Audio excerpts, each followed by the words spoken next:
the vantage point of educators, if we talk about skewed, Yes.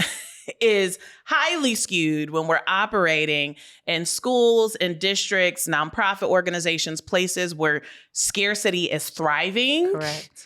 Then our vantage point is thriving from scarcity. And so Correct. this shift of what does it mean to actually shift to a vision point versus a vantage point, I think is incredibly powerful.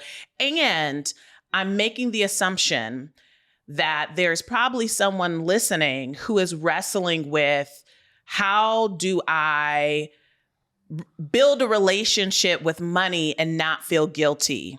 Or from a faith perspective, they might say, oh, well, money is the root of all evil. And so I'd be curious to hear your thoughts to anybody who might be thinking that, of how might they reconcile their desire to want more with, well, that means, do I love money? Is that okay to love money? Or I don't want to feel guilty for wanting that. What would your response to that be?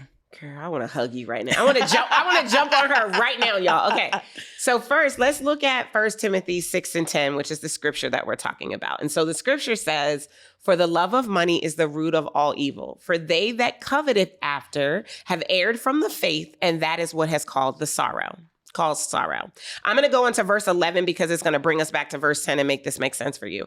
Verse 11 says, but you, man of God, flee from these things, talking about the covetous behavior, and instead chase after purification, righteousness, and love.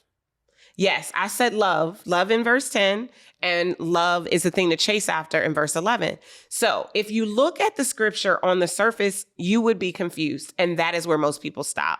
But what we have to remember is that the Bible was originally written in 3 languages, and English was not one of them. So in Greek, the love of money is a word that is avarice. Avarice, if you look it up in the dictionary, is extreme greed. So most people, our capacity to love anything is not extreme. So the scripture is not even talking to us. So let me give you a little bit of context of what's happening. So Timothy is going to be a new pastor of a church, and Paul is guiding him. He is mentoring him in this process. And Timothy is worried and concerned about what to do with the rich people. And so Timothy is laying it out for him. So in verse 17, Paul tells Timothy, you will encounter some rich people. And when you do, this is what I want you to tell them. Number 1, tell them to not be arrogant and to not put their faith in their money, but instead to put their faith in their God.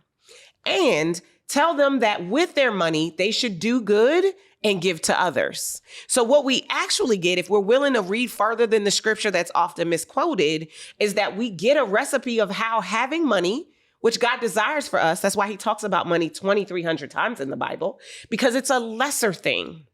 It is something that we make a big deal, but God makes a non-big deal. And until we learn how to normalize and understand what money is, he cannot make us the master over what he really wants to give us. So that points me to the parable of the talents. And you know the parable. Master's going away, leaves 3 servants with 3 different denominations of money. 1 5, 1 2 or 3, and 1 1. The one who got 5 and the one who got 2, they both doubled the money. The one who got 1, afraid of his master, hid the money and didn't reproduce. Well, the way you see money is really about the way you see yourself. And so that 3rd servant didn't see himself as worthy of having the 1 talent. And so he hid it. And then he got banished by the master. What does that tell us? When we get money, money is to be invested and multiplied. And if we, in fear, hide money, that's where that saying, scared money don't make money comes from. If we hide money, then we are actually going to be banished from the things we say we want of God, because we don't understand this very simple construct that is the key to us being able to go to the next level and advance the kingdom. And so, can you love money? Yes, because love is patient and love is kind. We're talking about avarice, which is extreme greed. Even though the words are the same, they are not. And if you are not extremely greedy and arrogant about your money, then that means you are in right standing with it. And as you do good with that money, you will continue to reap the reward.